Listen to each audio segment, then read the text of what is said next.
Diputada, muchísimas gracias. Para pedirle su opinión primero sobre el fallo de la Suprema Corte de Justicia con respecto a energía.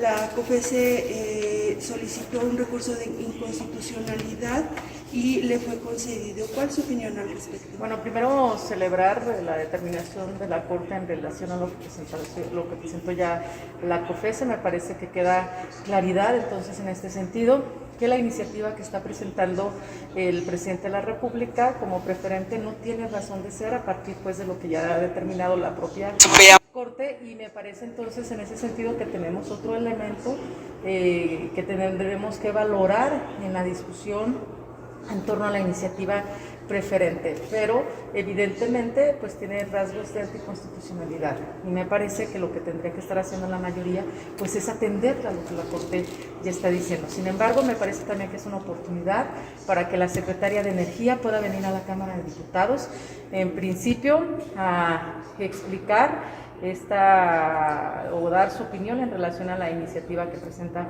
el presidente de la República, y sirve que preguntamos otros temas porque no ha sido posible tenerla por la Cámara de Diputados. Y por otra parte, también el que podamos tener certeza de que lo que ahora se está presentando sería un retroceso para nuestro país en lo que tiene que ver en el uso de las energías, pero lo que tiene que ver de manera particular de la incertidumbre que crearía tanto a nivel nacional como internacional, y lo que esto perjudicaría a que México obtuviera inversiones. Es decir, que este fallo les da argumentos en el sentido de que es inconstitucional la iniciativa preferente que envió el Ejecutivo. Sin lugar a dudas, hay una ratificación de lo que ya se venía diciendo por distintos expertos de que sería inconstitucional. Finalmente, sobre el fallo de Mochila Segura, viola derechos humanos. Bueno, ya la Comisión Nacional de Derechos Humanos en su momento, hace años, cuando se empezó a implementar, había hecho algunas recomendaciones en el sentido que violentaba los derechos de las niñas, niños y adolescentes, que violentaba su intimidad, entre otras cosas, y pues ahora la Corte lo ha ratificado. Me parece en todo caso que esto obliga a las distintas instancias que tienen que ver con la impartición de la educación en los distintos niveles, a crear otros mecanismos que permitan que las niñas, niños y adolescentes convivan en un ambiente seguro, más allá de intrometerse en su intimidad, y entonces este programa tendrá que darse marcha atrás en todos aquellos lugares en donde se hubiese implementado.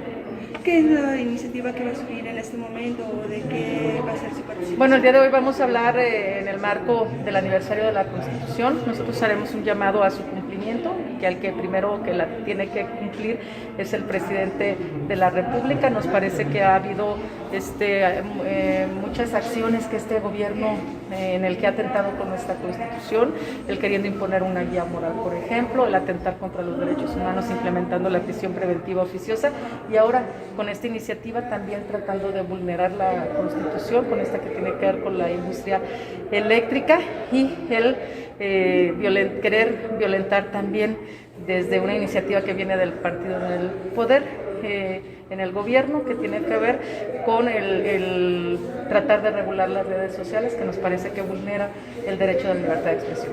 Le aprecio muchísimo. A ustedes. Gracias. Estén bien.